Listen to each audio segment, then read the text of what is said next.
You won't take the passes up. Oh no, I'm taking the passes because Are you? I've only got Sky. Yeah, I've only got Sky on my phone. So, okay. Right. Yeah. so, but I'll have Now TV on the TV, so I'll be able to actually watch in comfort. And like when I'm watching like Sky on my phone, the picture freezes and it jumps back a couple of seconds. Yeah, that's right. Just like just I'm paying for a load of shit, to be fair. So if I'm going to get two opportunities to watch the game on a big screen for free, like no, I'm taking that opportunity. Yeah. I'm taking that's fair enough. But I think they're passes, aren't they, for like 2 games or 2 days or something. So they're obviously leaders into trying to get people on board with Sky. It's the Premier League trying to help Sky out, obviously. Oh yeah, 100%. I mean, and I'm guessing that once you subscribe to Now, well, no, but Now TV is not subscription, is it? You just have to, you do it on a renewal basis whenever you want it. I think you have to. That's right. I think it's a monthly basis, isn't it? So hopefully that's hopefully I'll be safe on that. I don't want to. Yeah.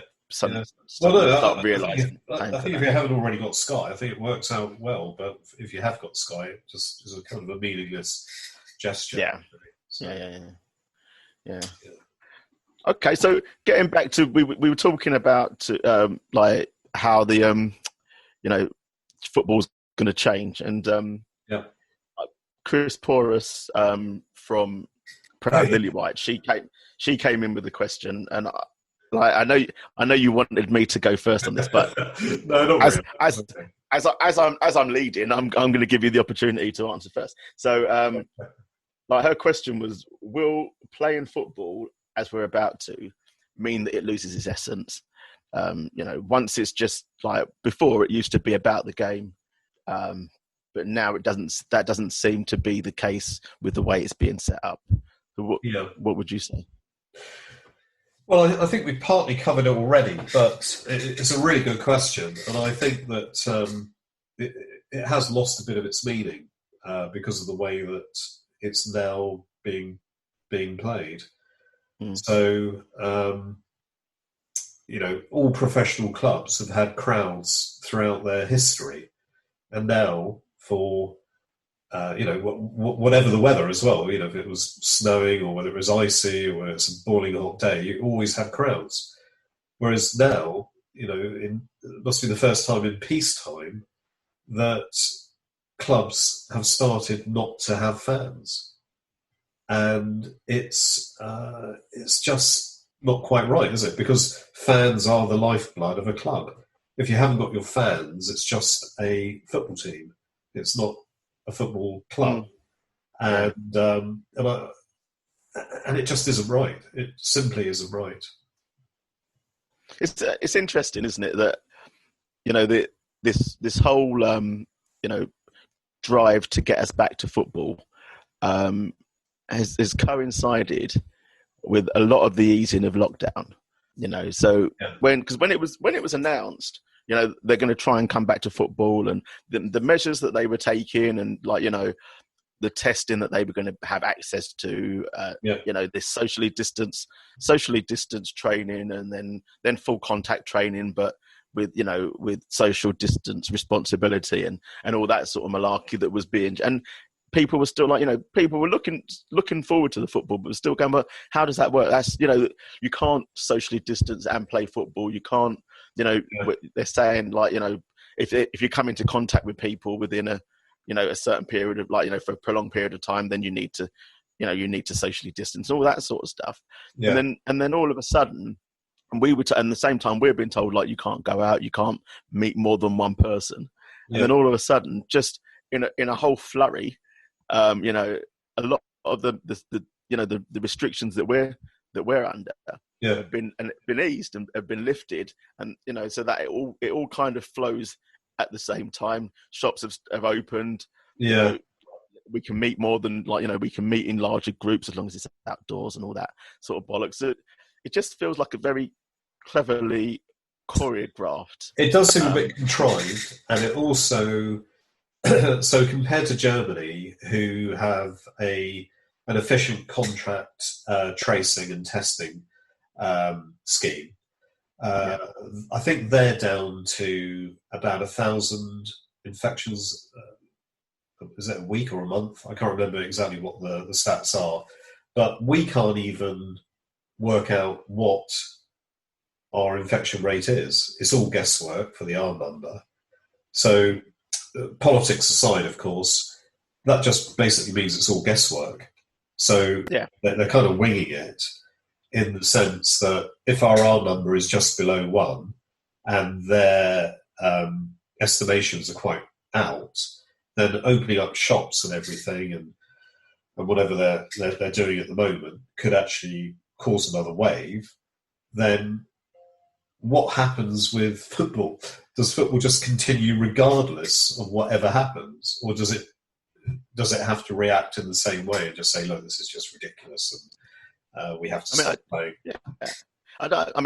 You're probably more inclined to sort of look into this type of thing than me, but from the game that we played against Norwich, obviously there were 2 incidents. I don't know if it was Norwich specifically had 2 incidents, but that around that period there were 2 incidents, and one of them was a Norwich player that played against us on that day. Now, obviously, he needs to self-isolate, and I don't know if it's 5 days or for 7 days, but if he is found, or if any player is found to be positive and needing to self-isolate for a period, and that period coincides with a game, is that effectively classed as an injury? Are we looking at these players as being out with a COVID injury? And if that's the case, I mean, Graham Souness came out with it earlier in lockdown and said, if he was found positive of coronavirus, he wouldn't say nothing. He'd keep his mouth shut, because especially if it was a big game. So I mean, the Norwich player wasn't the results weren't publicised until after the match, and he played that match. So there needs to be a better system than that says, right, well, actually these players are being tested, and that they need to know before a game whether those tests come out and show that there's someone positive. Yeah, exactly. They do. I think they're testing them 2 or 3 days a week at the moment. So I think when they get a test, they don't get test results straight away. I think it comes back the next day, which means that there's always that delay. So you can never really know at that point whether that person has it. And also the swab tests, which are the ones that they're having, are only apparently 65% efficient in some cases. So you get a lot of false negatives. And so you could be playing against people that have it, but they've been tested negative. But how, I mean, they talk about the contact, right? And they say that 15 minutes is if you're in someone's company for 15 minutes, then you're more at risk.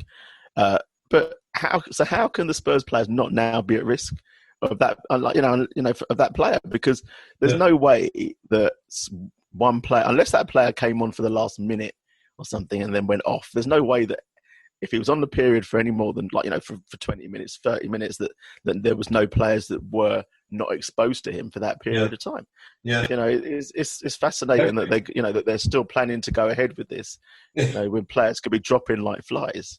Yeah, that's it's my worrying concern, but also if it happened, I wouldn't be surprised, because it does seem like they're playing with fire on this. And what happens if that does happen? Hopefully no one gets ill, and hopefully no one gets very ill, because they've already had one chief exec at a Premier League club ask about corporate manslaughter, because apparently that could be a thing. So that would be an obvious worry. That's interesting. I mean, I guess from a Premier League perspective, or from a professional football perspective, it may be easier to pin down and target where and how someone may have potentially caught COVID-19. But from grassroots perspective, we're looking at it, grassroots. We have a similar situation, and we're governed by what the FA say and what the government say, and they're they're saying that, like, from a training perspective, we're trying to do it with social distance rules. You can only have so many people, certain number of people that are training at the same amount of time. But it's six. It is six, and that includes the coach. So it would be the coach and effectively five players. Yeah. And all these is really weird because all of these coaches are rushing back to get back to football. They're rushing back, but if one of your players catches COVID-19 or like from at any point, there's no way that you're not insured for it. You can't prove you can't prove when, where, and when that person got it. But you might feel guilty or you might feel culpable for them catching it, but you can't compensate them. You can't. There's no insurance company's going to pay out on that because they'll just say, well, it could be that person could have caught it anywhere. How can you guarantee where they've been? But coaches are rushing like lunatics to put out sessions and really prove. Oh yeah, and to prove how fantastic they are as coaches at planning and devising. God. So that's amazing. Anyway, enough serious. I do understand people wanting to get their lives back on track though, and I think in a way people are thinking, I've had enough. I just want to just get on with life. But from a grassroots perspective, where we're in not even in pre-season, we're in post-season at the moment. Yeah, it's fairly early. It'd be fairly early for pre-season, and we have no indication as to when the new season would start. So exactly, if you're training now, you could be training in pre-season mode for another 6 months. Really, because that. We don't know, in terms of the risks and stuff like that, we don't have the same ability to test and to test that they will have at professional level. So it's very true. Yeah. It's interesting stuff. It is. Yeah. Okay, so that's our serious chat for a bit. Yeah, we're gonna move on. We're gonna move on. So we had a question, and I know you were looking forward to this question. So we had a question from Neil Carter. He asked, what were your top 3 of the players as females? And I've worded it like I've worded it exactly as he's worded it because that's going to be my get out clause. But I'll let you go first. Yeah. So presumably, Steve, you're just going to say the top 3 in the list, aren't you? I could not possibly answer that until you've committed yourself to it. To be honest, I don't think I came to a conclusion that I had a top 3. I think I looked at it, and the more I looked at it, the more disturbed I got, and and felt that I probably had to look elsewhere. Yeah. It was to be honest, I thought it was a brilliant piece of Photoshop and or magic or whatever they did, and brilliant. But it's a good bit of fun, I suppose. But I just found it a bit kind of weird, really.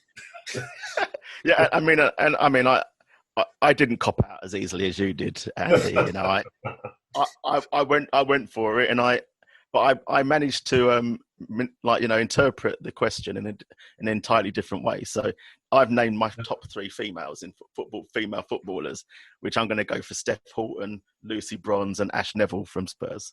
That's going to be my answer. That's a great answer.